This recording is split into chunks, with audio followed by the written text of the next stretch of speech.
Frères et sœurs dans le Seigneur, aujourd'hui je vous parle des dernières heures de la vie d'un grand homme de foi, Jean-Paul II, qui a laissé une empreinte indélébile dans l'histoire de l'Église et du monde entier.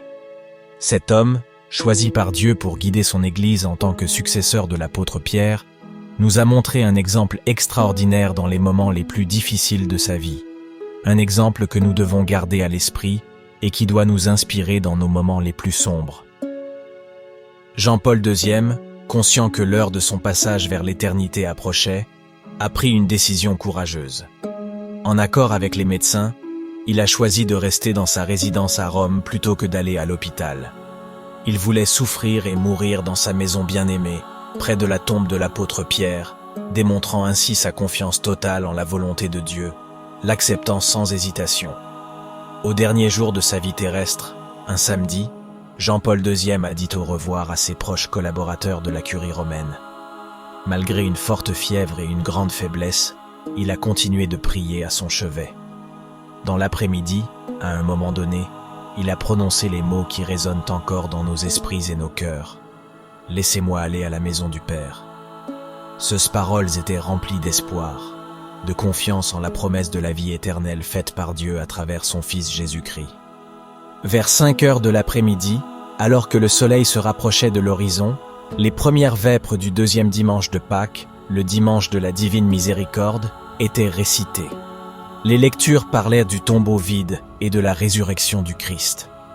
Alors que ces mots résonnaient, le Saint-Père embrassait du regard ceux qui étaient à ses côtés, ses proches collaborateurs et les médecins qui veillaient sur lui. Dans les places et les rues de Rome, des milliers de fidèles se sont rassemblés pour prier et invoquer le nom de Jean-Paul II. Leur voix s'élevait comme un chœur en l'honneur du pape. Il écoutait ses paroles, ses cris d'amour et de gratitude. Devant le lit du Saint-Père se trouvait un tableau représentant le Christ souffrant, lié avec des cordes, l'ex homo. Jean-Paul II fixait ce tableau, méditant sur le mystère de la Passion. Cieux, qui s'éteignait lentement, se posait également sur l'image de la Vierge de Częstochowa, la reine de Pologne, la mère qui avait été à ses côtés à chaque instant de sa vie. Sur une petite table à côté de son lit, il y avait une photo de ses parents. Cette photo représentait ses racines, son histoire, la source de sa force et de son inspiration. Jean-Paul II a toujours gardé dans son cœur l'amour de sa famille et les valeurs transmises par ses parents. Il savait que sa mission de guider l'Église n'aurait pas été possible sans leur soutien et leur guidance sur le chemin de la foi. Vers 20 heures, alors que la lumière du jour se transformait en un voile d'étoiles, Mgr Stanisław Dziwisz a célébré la messe en l'honneur du dimanche de la Divine Miséricorde, à côté du lit du pape mourant. À ses côtés se trouvaient le cardinal Marian Jaworski, Mgr Stanisław Rilko, Mgr Mieczysław Mokrzycki et le père Tadeusz Styczyn. Cette messe était un moment de grâce, une occasion de renouveler la confiance en la miséricorde de Dieu. Les paroles de l'Évangile selon Jean ont résonné de manière émouvante. Jésus vint, se tint au milieu d'eux et leur dit « Paix à vous ». Ces mots ont apporté du réconfort au cœur de Jean-Paul II et à tous ceux qui étaient présents. C'était comme si le Seigneur lui-même s'approchait de lui à ce moment de grande faiblesse pour lui assurer sa paix divine. Avant l'offertoire, le cardinal Marian Jaworski a de nouveau administré au Saint-Père l'onction des malades, un sacrement de guérison spirituelle et de réconfort dans les dernières étapes de la vie. Pendant la communion, Mgr Dziwisz lui a offert le précieux sang comme viatique, une nourriture pour l'âme dans son voyage vers l'éternité. Jean-Paul II a accepté ces dons avec une profonde gratitude, sachant que sa vie terrestre touchait à sa plénitude. Avec le temps, ses forces ont commencé à le quitter. Dans sa main, une bougie bénite allumée lui a été donnée, symbole de lumière et d'espoir. À 9h37 du soir, dans un moment de silence et de prière intense, Jean-Paul II a quitté cette terre pour rejoindre Dieu dans la gloire éternelle. Tous ceux qui étaient présents ont entonné le Te Deum, un chant de remerciement à Dieu pour le don extraordinaire de la vie du Saint-Père et pour son grand pontificat. Les yeux remplis de larmes, tous se sont unis d'une seule voix pour rendre grâce à Dieu. Jean-Paul II nous a laissé un précieux enseignement sur la foi, l'espérance et l'amour.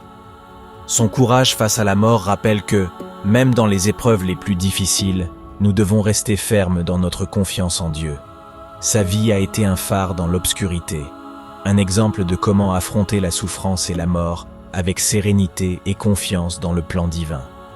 Jean-Paul II a enseigné à nous tous que la mort n'est pas la fin, mais plutôt un passage vers une vie éternelle en communion avec Dieu. Il a vécu sa maladie et sa mort comme une offrande de lui-même à Dieu et une union avec tous ceux qui souffrent dans le monde. Il a montré au monde entier que, même dans la souffrance et la faiblesse, nous pouvons trouver un sens profond et une proximité spéciale avec le Christ crucifié. Sa décision de rester chez lui et de mourir près de la tombe de l'apôtre Pierre était un signe tangible de son amour pour l'Église et de son dévouement total au service de Dieu.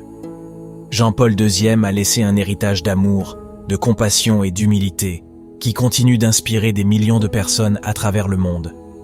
Sa profonde spiritualité et sa relation intime avec Dieu ont illuminé chaque moment de sa vie et ont donné espoir et consolation à ceux qui l'ont connu et à ceux qui ont suivi son pontificat. Sa foi inébranlable et sa capacité extraordinaire à pardonner ont touché les cœurs de nombreuses personnes, les poussant à rechercher la réconciliation et la paix. Maintenant, alors que nous nous souvenons de Jean-Paul II, nous devons recueillir son enseignement et le porter de l'avant dans nos vies. Nous devons apprendre de l'exemple de ce grand prédicateur de l'Évangile et répandre la joie de l'amour de Dieu à tous ceux que nous rencontrons. Nous devons vivre avec espoir, confiance et charité, sachant que la mort n'a pas le dernier mot, mais n'est qu'un passage vers une vie éternelle avec Dieu. Que son esprit continue de nous guider et de nous inspirer, que son témoignage soutienne notre parcours de foi et que nous puissions apprendre de lui à vivre chaque jour comme un don précieux. Jean-Paul II, prie pour nous et apprends-nous à vivre avec passion et dévouement pour le royaume de Dieu.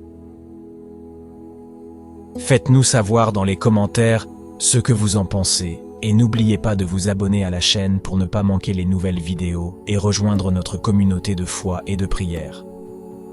Que Dieu vous bénisse.